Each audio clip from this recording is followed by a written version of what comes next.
The hidden treasure, that means hidden का मतलब छुपा हुआ, ट्रेजर खजाना, एक छुपा हुआ खजाना।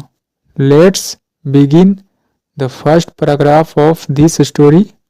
हमेशा की तरह I am going to read and translate into Hindi.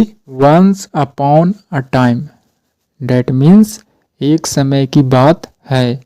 There was a very hard working farmer, एक किसान था जो बहुत ही मेहनती था। ही हैड अ फील्ड, उसका एक खेत था।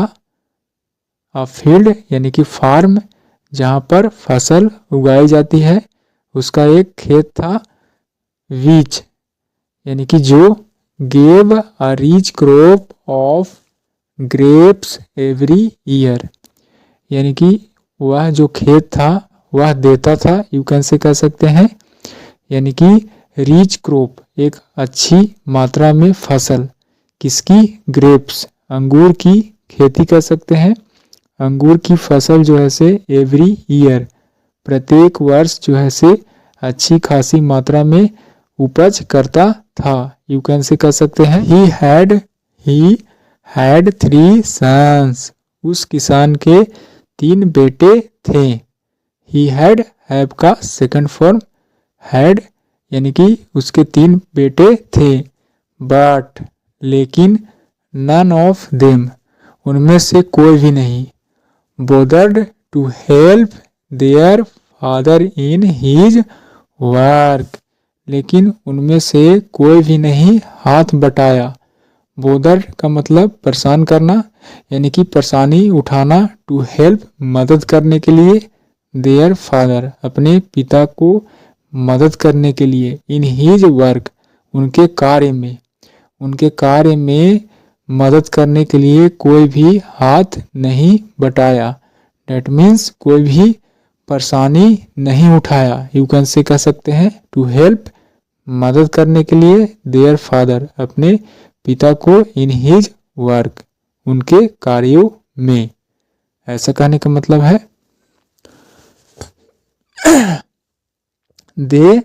दे were very easy going kind of people. Easy going का मतलब आसानी से, सहजता से क्या हो जाना? अपसेट हो जाना, वरीड, चिंतित हो जाना। ऐसे तरह के लोग जो आसानी से क्या हो जाते हैं? अपसेट हो जाते हैं, यानी कि दुखी हो जाते हैं, परेशान हो जाते हैं, उसी को easy going kind of people कहेंगे। यानी कि दे का इस्तेमाल बेटों के लिए किया गया है। वे सब क्या थे? वे लोग जो थे बहुत ही आसानी से, यानी कि सहजता से क्या हो जाते थे? दुखी हो जाते थे, अपसेट हो जाते थे।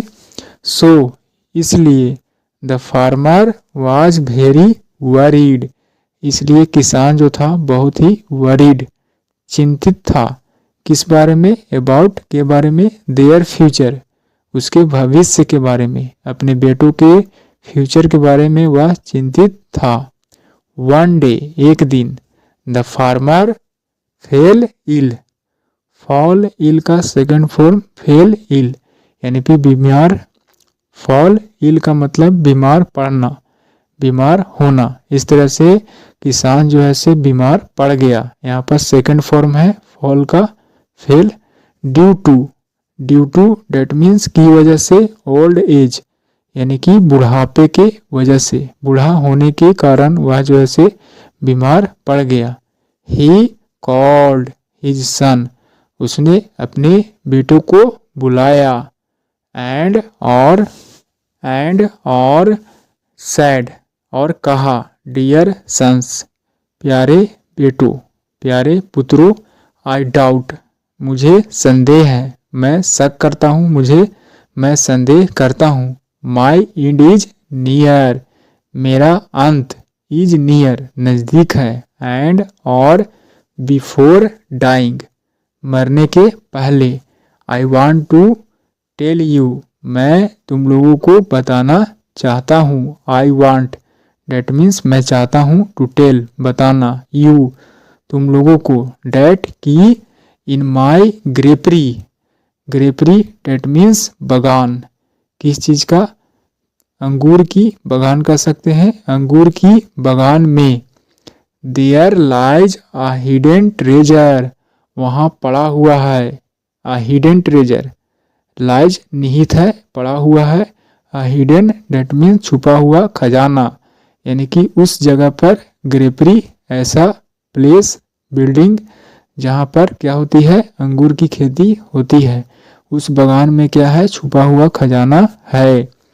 Dig it out after my death, यानी कि मेरे मरने के बाद। आफ्टर माई डेथ, मेरे मृत्यु के बाद। डिग इट आउट, उस जगह को क्या करना, खुदाई करना। सेइंग दिस, ऐसा कहते हुए। सेइंग कहते हुए, दिस इस बात को कहते हुए।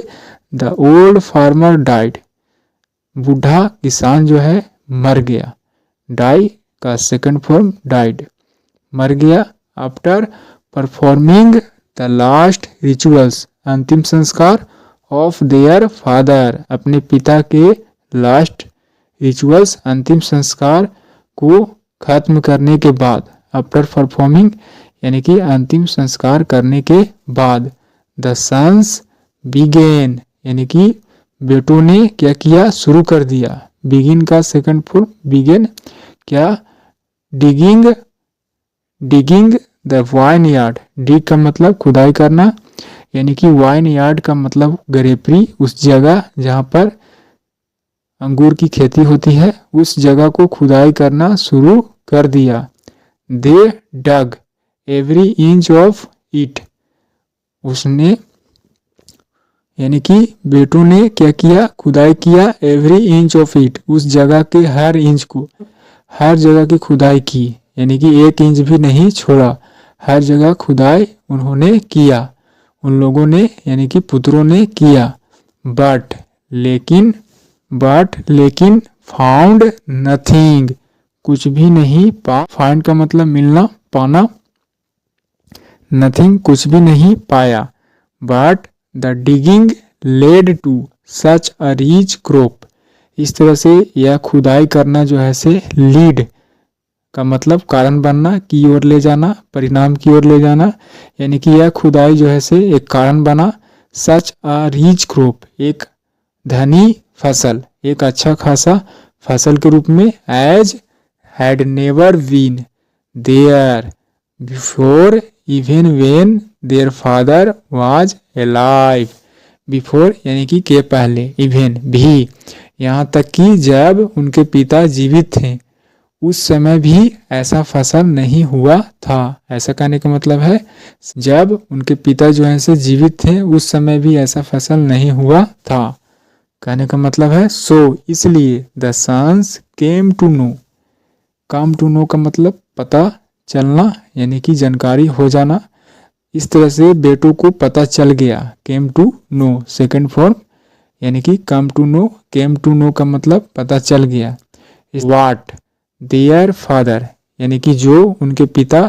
मेंट बाय हिडन ट्रेजर, यानी कि छुपा हुआ खजाना के बारे में जो मतलब था उनका पिता का, उस बात को उसे पता चला। बेटों को पता चल गया कि वह छुपा हुआ खजाना के बारे में कहना चाहते थे, इसका मतलब क्या है। तो this is the paragraph I finished.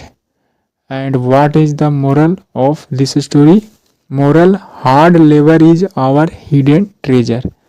Moral जो है, शिक्षा इस स्टोरी का क्या है, हार्ड लेबर डेट मीन्स कठिन परिश्रम, यानी कि परिश्रम ही होता है, इज होता है आवर हिडन ट्रेजर, हमारा असली खजाना, यानी कि परिश्रम के बदौलत ही हम कामयाबी को पाते हैं। जिस तरह से किसान के बेटों ने क्या किया, खुदाई करके अच्छी फसल पाई, उसी तरह से कठिन परिश्रम ही हमारा असली खजाना है, यू कैन से।